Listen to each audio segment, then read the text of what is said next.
बच्चों आज हम लोग स्टार्ट करेंगे about studying about speed and velocity. Last class में हम लोगों ने डिस्कशन किया था डिस्टेंस और डिस्प्लेसमेंट के बारे में। ओके तो ये टॉपिक भी बच्चों आप लोगों ने पहले से मतलब लोअर क्लासेस में पढ़ा हुआ है।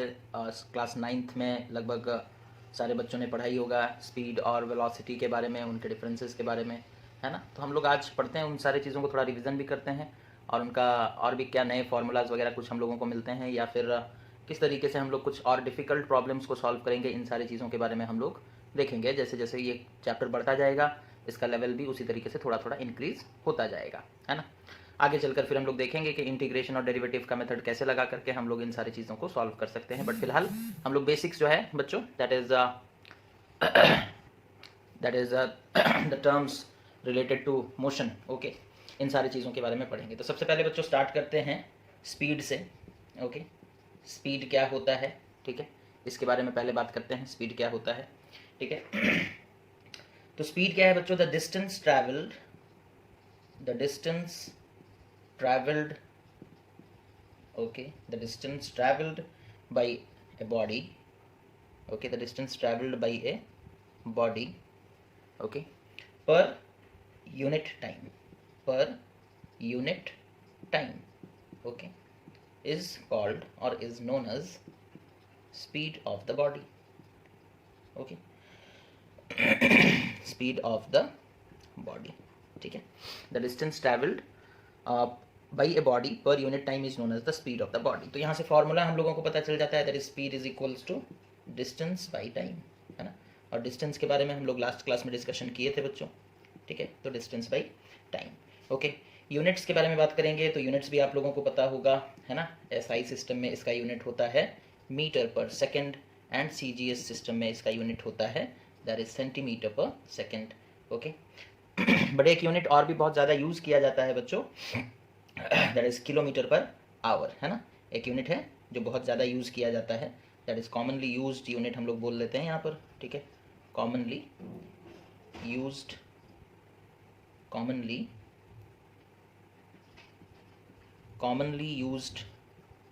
Unit, okay. तो that is kilometre per hour, okay. और किलोमीटर आवर इनवर्स ऐसे भी लिख सकते हो, है ना। तो ये हो गया बच्चों डेफिनेशन ऑफ स्पीड, है ना, उसके यूनिट। अच्छा स्पीड कैसा क्वांटिटी है ना? Speed is a scalar quantity, okay.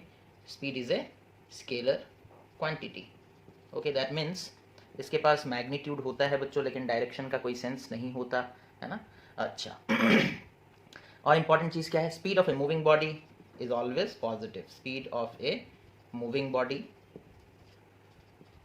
is always what? Positive, is always positive, ठीक है। तो ये सारे पॉइंट्स बच्चों आप लोग नोट डाउन कर सकते हो, है ना। उसके बाद हम लोग आगे बढ़ते हैं, ठीक है। और डेफिनेशन देखेंगे। यूनिफॉर्म स्पीड किसे कहते हैं, वेरिएबल स्पीड किसे कहते हैं और एवरेज स्पीड। एवरेज स्पीड से ही ज़्यादातर क्वेश्चंस भिड़ते हैं बच्चों, है ना। जो एग्जाम वगैरह होगा तो उसमें एवरेज स्पीड से क्वेश्चंस कुछ पूछे जाते हैं घुमा उमा कर, ठीक है। तो फिलहाल डेफिनेशंस देखते हैं। ये हो गया स्पीड, उसके बाद यूनिफॉर्म स्पीड क्या होता है उस चीज़ को देखेंगे और फिर आगे चलकर वेरिएबल और एवरेज स्पीड। तो यूनिफॉर्म स्पीड क्या हो जाएगा? यूनिफॉर्म स्पीड, ठीक है। अब ये भी मेरे ख्याल से आप लोगों को पता ही होगा बट फिर भी एक बार देख लो। यूनिफॉर्म स्पीड किसे कहते हैं ना? If A particle, a body or a particle, whatever you want to say, if a particle is covering, a body is covering or traveling equal distances in equal interval of time, okay, in equal interval of time, okay, then its speed is said to be uniform speed, okay. तो जैसे suppose कर लो हम लोग बोलेंगे कि एक car जो है सपोज कर लो वो ट्रैवल कर रहा है एक स्ट्रेट रोड में, ठीक है। कार जो है सपोज कर लो वो ट्रैवल कर रहा है एक स्ट्रेट रोड में, ठीक है। और वो सपोज कवर कर रहा है 5 metre in every second, okay, 5 metre in every second, okay. हर एक सेकंड में वो 5 मीटर आगे बढ़ता है। दैट मीन्स उसका स्पीड यूनिफॉर्म है ठीक है। अगर आप ग्राफ बनाओगे यूनिफॉर्म स्पीड का तो that is distance versus time का ग्राफ बनाओगे बच्चों।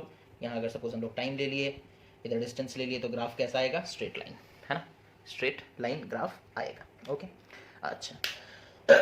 उसके बाद यहाँ पर if the body is moving with uniform speed then distance traveled is directly proportional to time. Okay, so if a body is moving with uniform speed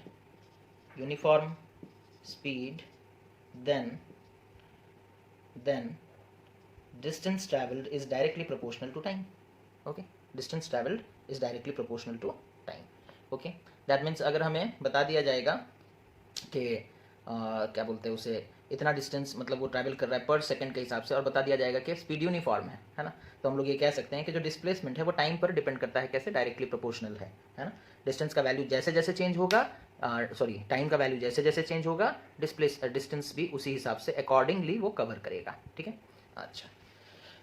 उसके बाद आते हैं बच्चों वेरिएबल स्पीड, है ना। तो ग्राफ उसका स्ट्रेट लाइन आता है, किसका? यूनिफॉर्म वाले का, है ना। अच्छा, उसके बाद आते हैं बच्चों जो नेक्स्ट टॉपिक है that is variable speed. Okay, variable speed हम लोग किसे कहते हैं बच्चों? ना अगर सपोज कर लो कोई ऑब्जेक्ट या बॉडी अनइक्वल डिस्टेंसेस कवर करता है इक्वल इंटरवल ऑफ टाइम में, ठीक है, तो हम लोग उसके स्पीड को क्या बोलते हैं? वेरिएबल स्पीड कहते हैं। ठीक है, a body is said to be moving with variable speed if it covers unequal distances in equal interval of time. और यहाँ पर ऐसे भी लिख सकते हो कि equal distances in unequal interval of time, तो वो भी सही होगा, कोई गलत नहीं होगा। ठीक है, बट यहाँ पर क्या होगा बच्चों? यहाँ पर देखो जैसे सपोज कर लो हम लोग एग्जांपल लेंगे, एक कार है, सपोज कर लो वो मूव कर रहा है एक स्ट्रेट रोड में ही, सपोज वो मूव कर रहा है। ओके, सपोज कर लो वो फर्स्ट सेकंड में सपोज वो जाता है कितना ना 5 मीटर का डिस्टेंस वो कवर किया, और दूसरे सेकंड में ओके सपोज कर लो वो 8 मीटर का डिस्टेंस कवर किया। दैट मीन्स द बॉडी और the car is covering unequal distances in equal interval of time. Okay, तो इस तरीके से हम लोग कह सकते हैं कि the body is moving with variable speed. अच्छा, अगर इसका ग्राफ बनाएंगे बच्चों तो ग्राफ कैसा आएगा? क्या यहाँ पर डिस्टेंस टाइम पे डायरेक्टली प्रोपोर्शनल है? नहीं है। Okay, in this case the distance covered is not directly proportional to the time,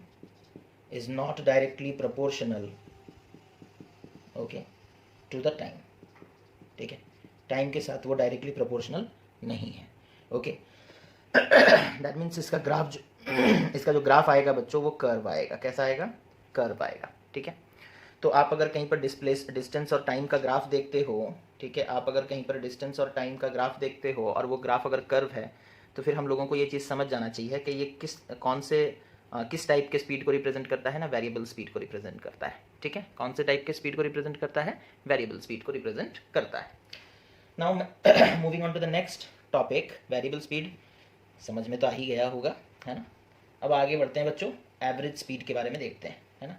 अब यहाँ से कुछ केसेस हम लोगों को स्टडी करने हैं एवरेज स्पीड जब हम लोग पढ़ेंगे तो। ठीक है, तो हेडिंग लगाते हैं बच्चों, दैट इज एवरेज स्पीड, है ना, एवरेज स्पीड। ठीक है, अब एवरेज स्पीड क्या होता है ना? It is the ratio of the total distance covered by a body to the total time taken. Okay, it is the ratio of total distance travelled by a body to the total time taken. तो इस हिसाब से हम लोग लिख सकते हैं। Okay, average speed क्या हो गया? The ratio of total distance travelled by a body, okay, travelled by a body to the total time taken, total time taken. Okay, तो एवरेज स्पीड निकालना हो तो टोटल डिस्टेंस हम लोगों को पता होना चाहिए और टोटल टाइम हम लोगों को पता होना चाहिए, है ना।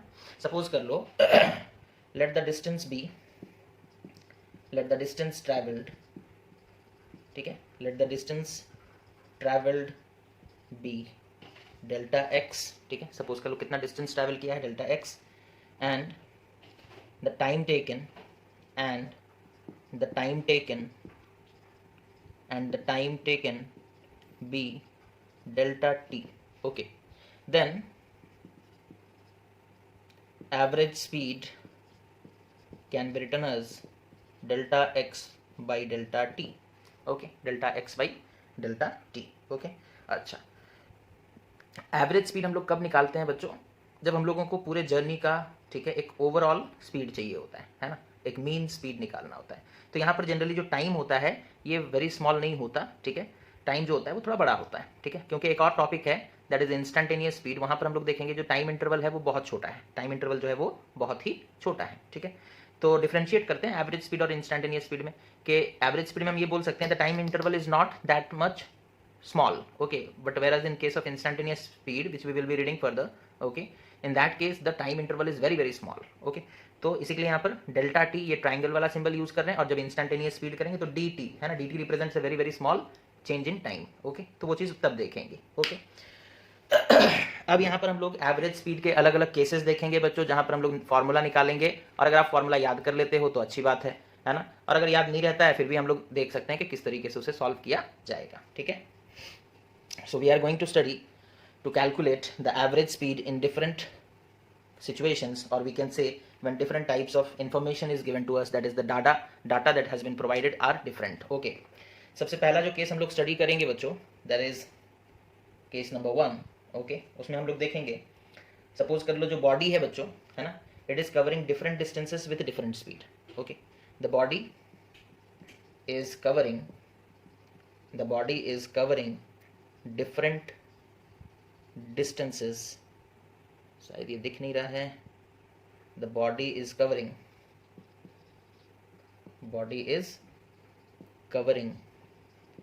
Different distances, okay, the body is covering different distances with different speed, okay. तो फॉर्मूला क्या बनकर आएगा उस चीज़ को हम लोग देखेंगे, ठीक है। सपोज कर लो the body covered a distance s1 with speed v1 and a distance s2 with speed v2। That mean suppose कर लो ये टोटल रास्ता यहाँ से यहाँ तक है बच्चों, ठीक है। अब इसमें से वो कुछ पोर्शन है ना, कुछ पोर्शन, कितना पोर्शन वो हमें नहीं बताया गया है, कुछ पोर्शन वो S1 डिस्टेंस जो है, ठीक है, वो ट्रैवल किया है V1 स्पीड के साथ, ठीक है। अच्छा, और जो रिमेनिंग पोर्शन है, जैसे कि डिस्टेंस हो गया सपोज कर लो S2, वो ट्रैवल किया है कितने स्पीड के साथ ना, V2 स्पीड के साथ, ठीक है। इस टाइप का हम लोगों को दिया गया है कि वो S1 डिस्टेंस कवर किया with the speed of V1, again S2 distance cover किया with the speed of V2, और भी हो सकता था, सपोज कर लो S3 भी होता, V3 भी होता, है ना। तो एक जनरल फॉर्मूला हम लोग देखेंगे किस तरीके से निकाल सकते हैं, ठीक है। तो अब यहाँ देखो यहाँ से सपोज इस पॉइंट का नाम दे देते हैं A, इस पॉइंट का नाम B, इस पॉइंट का नाम C, ठीक है। तो क्या तुम निकाल सकते हो what is the time taken for the body to move from A to B, है ना। डिस्टेंस पता है बच्चों S1, स्पीड पता है दैट इज V1, तो टाइम क्या हो जाएगा हम लोग को पता है, स्पीड इज इक्वल्स टू कितना, सपोज यहाँ से यहाँ आने में टाइम जो लगा उसे हम T1 बोले, ठीक है, और यहाँ से यहाँ जाने में जो टाइम लगेगा सपोज उसे हम T2 बोलेंगे, क्या बोलेंगे, T2, ओके। अच्छा, तो स्पीड का फॉर्मूला क्या होता है, यहाँ से यहाँ तक अभी हम कंसिडर कर रहे हैं, ओके। तो क्या हो जाएगा, V1 is equals to S1 by T1, यहाँ से T1 का वैल्यू निकल जाएगा, T1 will be equal to S1 by V1, ठीक है, इसे नोट किए। अब उसके बाद देखो उसी तरीके से B से लेकर C तक का जो मतलब जर्नी है उसे कंसिडर करते हैं, यहाँ से यहाँ तक का डिस्टेंस कितना है S2, यहाँ से यहाँ तक का स्पीड कितना है V2, तो टाइम निकाल सकते हैं, है ना। तो T2 इसी तरीके से निकल जाएगा that is S2 by V2, ठीक है। तो टाइम भी हम लोगों को पता चल गया। अब टोटल डिस्टेंस कितना हो गया बच्चों, S1 plus S2, total time कितना हो गया, T1 प्लस T2। ठीक है, तो यहाँ से हम लोगों को क्या किस तरीके से देखो फॉर्मूला निकल कर आएगा किस तरीके से देखो फॉर्मूला निकल कर आएगा, दैट इज एवरेज स्पीड, यहाँ हम लोग लिखेंगे एवरेज स्पीड, जिसे ऐसे भी लिख देते हैं V average. Okay, it can be written as total distance is बच्चों S1 plus S2 divided by total time, that is let it be T1 plus T2। Okay, अब T1 प्लस T2 का value substitute कर देंगे, तो it will be S1 plus S2 divided by T1 की जगह लिखेंगे S1 by B1 plus T2 की जगह लिखेंगे S2 बाई B2। ठीक है, तो इस तरीके से बच्चों हमारा एवरेज स्पीड निकल जाएगा। इस तरीके से क्या होगा, एवरेज स्पीड निकल जाएगा। So this is V average. Okay, this is V average. Okay, अब आगे बढ़ते हैं, दूसरे केस के बारे में देखते हैं। ठीक है, तो ये फॉर्मूला आप लोग नोट डाउन करेंगे। ठीक है, दैट इज V एवरेज। कौन से सिनेरियो में कौन सा फॉर्मूला पुट करना है वो बड़ा इंपॉर्टेंट होता है जानना। अगर गलत जगह पर गलत फॉर्मूला पुट कर दिया जाए तो आंसर भी गलत आएगा। ठीक है, तो यहाँ देखो हम लोग बोले थे कि मतलब वो जो डिस्टेंसेस कवर कर रहा है, डिफरेंट डिस्टेंस डिफरेंट स्पीड में कवर कर रहा है, तब इस तरीके का फॉर्मूला हम लोग यूज करेंगे एवरेज स्पीड निकालने के लिए। ठीक है, इतना नोट करो बच्चों। अब यहाँ पर देखो, अगर हम लोगों को बोलता कि डिस्टेंसेस इक्वल है लेकिन स्पीड डिफरेंट है ना, डिस्टेंसेस इक्वल है लेकिन स्पीड डिफरेंट है, तो फिर क्या होता है, बस थोड़ा सा चेंजेस करेंगे और हम लोगों को फॉर्मूला मिल जाएगा, है ना। थोड़ा सा चेंजेस करने से हम लोगों को फॉर्मूला बच्चों मिल जाएगा। That is the second type which we are going to study, that the distances, the body is covering equal distances, the body is covering equal distances with different speed, with different speeds। Okay, distance तो equal है बच्चों लेकिन speeds जो हैं वो different है। तो ऐसे सिचुएशन में हम लोग किस तरीके से सॉल्व करेंगे, देखो सपोज कर लो टोटल पाथ यहाँ से यहाँ तक है। अब इक्वल डिस्टेंस मतलब सपोज यहाँ से यहाँ तक S1, यहाँ से यहाँ तक S2, अब ये दोनों बराबर होंगे, S1 will be equal to S2, है ना। तो suppose S1 is equal to S2, हम इसे S ही बोलेंगे। ठीक है, क्या बोलेंगे, S। ठीक है, since S1 is equals to S2, let it call it as S, let it call is S। ठीक है, तो यहाँ से यहाँ तक A, सपोज ये पॉइंट B, ये पॉइंट C, यहाँ से यहाँ तक सपोज कर लो वो V1 स्पीड से आया, B से लेकर C तक सपोज कर लो वो V2 स्पीड से आया, है ना। तो अब यहाँ पर हम लोगों को एवरेज स्पीड निकालना है। यहाँ से यहाँ तक का टाइम निकाल लेते हैं बच्चों, फिर से उसी तरीके से T1 निकाल लेते हैं, कितना हो जाएगा, that is S by V1। और यहाँ से यहाँ तक T2 निकाल लेते हैं, दैट इज टाइम 2, तो कितना हो जाएगा S बाई V2। ओके, अच्छा, अब एवरेज स्पीड निकालेंगे। Average speed is equals to total distance S plus S divided by T1 plus T2। T1 की जगह क्या पुट करेंगे बच्चों, S by V1 plus T2 की जगह क्या पुट करेंगे, S बाई V2। ठीक है, अब इसे सिंप्लीफाई कर देते हैं, S plus S is 2S divided by, इन दोनों में से भी S कॉमन चला गया तो 1 by V1 plus V2, 1 by V1 plus V2 को क्या लिखेंगे, that is V1 V2 divided by V2 plus V1। ठीक है, अब S से S कैंसिल हो गया, है ना, S से S क्या हो गया, कैंसिल हो गया। ठीक है, और ये V1 V2 ऊपर चला जाएगा, तो फाइनल आंसर कितना आएगा, 2V1 V2 divided by V1 plus V2 divided by V1 plus V2। ठीक है, समझ में आ गया। अब इसी तरीके से, है ना, the body is covering equal distances with different speed के केस में। ठीक है, पहले तो इतना नोट कर लो। ठीक है, अब इसी चीज़ में अगर हम लोगों को बोलता है कि और भी वो S डिस्टेंस आगे गया है विद स्पीड V3। ठीक है, और भी S डिस्टेंस वो आगे गया है विद स्पीड V3, तो जब हमारा देखो हमारा जो क्वेश्चन था वो दो पार्ट में बटा हुआ था, तो 2V1 V2 by V1 plus V2 होता था। अगर 3 इक्वल पार्ट्स होंगे तो सिंपली कुछ नहीं, अब ऐसे ही सॉल्व होगा, है ना, वो तुम लोग खुद से भी कर सकते हो। तो ये हो जाएगा 3V1 V2 V3 divided by V1 plus V2 plus V3। ठीक है, अब 4 होगा तो आप समझ ही गए होगे ये एक जनरल पैटर्न है ना, ये एक जनरल पैटर्न है। ओके, तो इस तरीके से हम लोग बच्चों ऐसे क्वेश्चंस को सॉल्व कर सकते हैं जहां पर बॉडी इक्वल डिस्टेंस तो कवर कर रहा है लेकिन विद डिफरेंट स्पीड, है ना, it is the body is covering equal distances with different speed. Okay, now moving on to the next type, क्या है बच्चों, that is different speed and different time interval, है ना, different speed and different time interval. ठीक है, suppose हम लोगों को बोल रहा है क्या, सपोज हम लोगों को बोला ए बॉडी, ओके, इज मूविंग, ये दिख रहा है तो ये बार बार ऊपर क्यों चला जा रहा है, body is moving with velocities v1, v2, v3 and suppose vn, okay, different velocities हैं, okay, on the time interval in the time intervals t1, t2, t3 dot tn respectively, okay। जब ऐसा सिनेरियो होगा तो हम लोग कैसे solve करेंगे question को, है ना। जब ऐसा सिनेरियो होगा तो हम लोग किस तरीके से क्वेश्चन को सॉल्व करेंगे वो चीज़ देख लेते हैं। तो यहाँ पर देखो हम लोग पहले 2-3 का लेकर के सॉल्व करते हैं। सपोज कर लो ये है टोटल पाथ, ओके।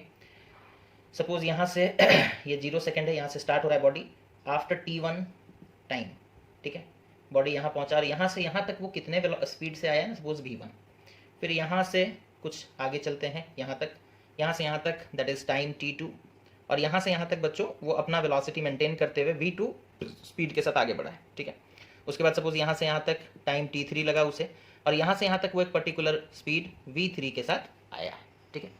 तो यहाँ पर हम लोग देख सकते हैं कि डिफरेंट वेलोसिटीज़ है with in different time interval, okay. Time interval भी डिफरेंट है और वेलोसिटी भी डिफरेंट है। हम लोग पार्ट पार्ट करके सॉल्व करेंगे। Suppose A B C D. Part A B में देखो बच्चों, है ना, यहाँ से यहाँ तक का वेलोसिटी स्पीड पता है और टाइम पता है, तो यहाँ से यहाँ तक का हम लोग क्या डिस्टेंस निकाल सकते हैं। Distance is equal to speed into time, तो यहाँ s1 will be equal to v1 t1, ठीक है।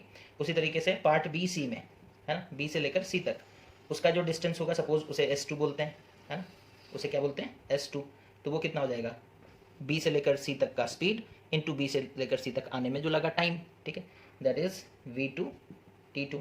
उसी तरीके से पार्ट सी डी में कितना हो जाएगा बच्चों, s3, डिस्टेंस कितना हो गया s3, ओके। तो s3 का वैल्यू निकाल सकते हैं, दैट इज v3 t3, ठीक है।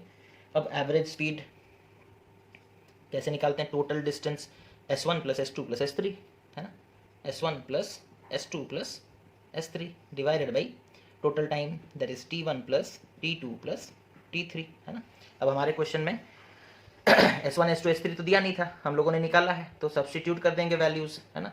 तो v एवरेज कितना आ जाएगा बच्चों, s1 का वैल्यू कितना है, that is v1 t1 plus s2 का वैल्यू कितना है, that is v2 t2 plus s3 का वैल्यू कितना है, that is v3 t3 divided by t1 plus t2 plus t3, ठीक है। अब इसी तरीके से n नंबर होता तो यही पैटर्न चलता है ना, समझ में आ गया। अब कभी कभी क्वेश्चन क्या करता है, टाइम इंटरवल सेम दे देता है ना। तो ये तो फॉर्मूला हो गया किसके लिए ना, वेलोसिटी भी डिफरेंट है, ओके, और टाइम इंटरवल्स भी डिफरेंट है, ठीक है, टाइम इंटरवल्स भी डिफरेंट है। अगर सपोज हम बोलते कि यहाँ से यहाँ तक वो वेलोसिटी v1 से आया टाइम t में, फिर यहाँ से यहाँ तक वेलोसिटी उसका चेंज करके वो रखा, जैसे मतलब सपोज कर लो पहले 5 सेकेंड वो वेलोसिटी v1 से चला, फिर 5 सेकेंड वो कितने ना वेलोसिटी v2 से चला, फिर 5 सेकेंड नेक्स्ट 5 सेकेंड वो वेलोसिटी v3 से चला, ठीक है। तो टाइम इंटरवल तो सेम हो गया ना, तो टाइम तीनों में सेम हो जाएगा, तो हम तीनों को सपोज बोल लेते हैं तो टाइम इज यहाँ से यहाँ तक का टाइम t, यहाँ से यहाँ तक का टाइम t, यहाँ से यहाँ तक का भी टाइम t, ठीक है। तो ये t1 t2 t3 वाला टर्म हट जाएगा, है ना, सबकी जगह t आ जाएगा, क्या आ जाएगा t। तो वैसे सिचुएशन में बच्चों हमारा इक्वेशन क्या बन जाएगा, देखो that is v average will be equal to v1 into t, t1 नहीं लिखेंगे, और plus v2 into t plus v3 into t divided by t plus t that is 3t, है।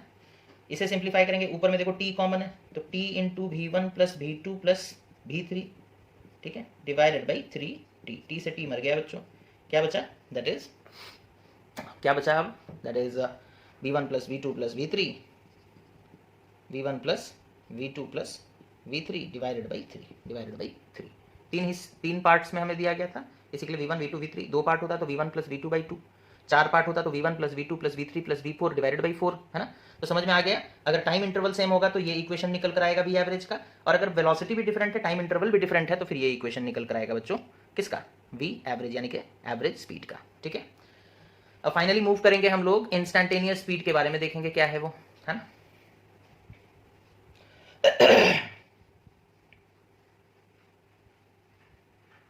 ठीक है, तो एवरेज स्पीड के डिफरेंट टाइप्स हम लोग देख लिए बच्चों, है ना। अब देखेंगे हम लोग किस चीज़ के बारे में, दैट इज इंस्टेंटेनियस स्पीड, है ना। Instantaneous speed. ओके, ठीक है। तो इंस्टेंटेनियस स्पीड क्या होता है बच्चों? That is the speed of the body at any instant. Okay, so when a body is moving with a variable speed, then when a body is moving with a variable speed, then the speed of the body at any instant is called instantaneous speed. Instantaneous speed, okay. तो instantaneous speed यानी कि particular एक instant में, ठीक है, एक बहुत ही छोटे समय के टाइम इंटरवल में, ठीक है। तो जनरली हम लोग क्या लिखते हैं बच्चों? हम लोग जनरली कैसे लिखते हैं? एवरेज स्पीड हम लोग कैसे लिखते हैं? एवरेज स्पीड हम लोग लिखते हैं that is it is equals to delta X by delta T, है ना। स्टार्टिंग में यही फॉर्मूला बताया गया था आप लोगों को। अब अगर सपोज कर लो हम लोग बोलेंगे इंस्टेंटेनियस स्पीड हमें निकालना है, ठीक है, V instantaneous, okay okay, V instantaneous, okay. तो यहाँ पर डेल्टा टी का वैल्यू बहुत छोटा हो जाएगा, तो हम लोग उसे लिखेंगे it is equals to that is limit, okay, limit delta T tends to zero. Tends to zero मतलब जीरो के बहुत ही आसपास, है ना, इतना छोटा वैल्यू है कि लगभग जीरो के आसपास, ठीक है। तो डेल्टा टी अगर बहुत छोटा हो जाएगा तो फिर हमारा जो delta X by delta T हम लोग करते थे वही, उसी से हमें क्या मिल जाएगा? That is instantaneous speed. और इसे लिखते कैसे हैं? वेरी स्मॉल टाइम इंटरवल है तो इसे हम लोग क्या लिखेंगे ना, डी टी के फॉर्म में रिप्रेजेंट करेंगे। तो V instantaneous, okay, can be written as D X by D T, okay, D X by, where D T is a very small time interval. Obviously अगर टाइम इंटरवल बहुत small कर देंगे that is tending to zero, then the distance covered within that time will also be tend to what? Zero, very small distance it will cover, okay। तो v instantaneous generally हम लोग इस तरीके से निकाल सकते हैं, ओके। अच्छा, डेरिवेटिव में हम लोग पढ़े थे बच्चों dx by dt is nothing but change in x with respect to dt, और we can say that क्योंकि यहाँ पर नीचे में जो चीज़ डिवाइड हुआ है वो टाइम है, तो हम लोग इसे रेट ऑफ चेंज भी कह सकते हैं, है ना। क्या कह सकते हैं? रेट ऑफ चेंज, है ना। क्या कह सकते हैं बच्चों? Rate of change, okay. तो इसे हम लोग क्या कह सकते हैं ना, that is the time rate of instantaneous speed. क्या है ना? The time rate of change of distance, okay, it is the time rate of change of distance, okay. अच्छा, अगर तुमसे कभी पूछा जाएगा कि मतलब is it possible that instantaneous speed and average speed are same, can be same, okay, so the answer is yes, it is possible if the body is moving with uniform velocity. Under that condition, means average velocity, sorry, if the body is moving with uniform speed, then in that condition the average speed will be equal to instantaneous speed. Suppose कर लो एक car है, वो निकला अपने घर से, ठीक है, या फिर तुमने जब उसे देखा, ठीक है, तो वो सपोज कर लो 40 किलोमीटर पर आवर के स्पीड से चल रहा था, ठीक है, वो आगे बढ़ता गया बच्चों, वो 40 पर ही टिका हुआ है, वो अपना स्पीड चेंज नहीं कर रहा। यहाँ इस इंस्टेंट में भी 40, इस इंस्टेंट में भी 40, इस इंस्टेंट में भी 40, वो अपने यहाँ तक पहुंचा और तुमने एवरेज निकाला तो भी 40 आया, है ना, एवरेज निकाला तो भी 40 आया। तो if a body is moving with uniform speed, in that condition or in that situation we can say that the instantaneous speed will be equal to the average speed, okay। Okay बच्चों, तो आज का class हम लोग यहीं पर करते हैं ख़त्म, ठीक है। कल इसी तरीके से एक और वीडियो बना करके हम भेज देंगे और आप लोग उस वीडियो को भी देखोगे। अब हम इसी पैटर्न में सोच रहे हैं हर दिन एक हाफ एन आवर का अराउंड वीडियो बना करके आप लोगों को भेजेंगे और उसके बाद रिपोर्टिंग क्लास जब करेंगे तो उसमें हम लोग कुछ क्वेश्चंस डिस्कशन करेंगे, ठीक है। So thank you students for watching the video, take care of yourself and have a nice day.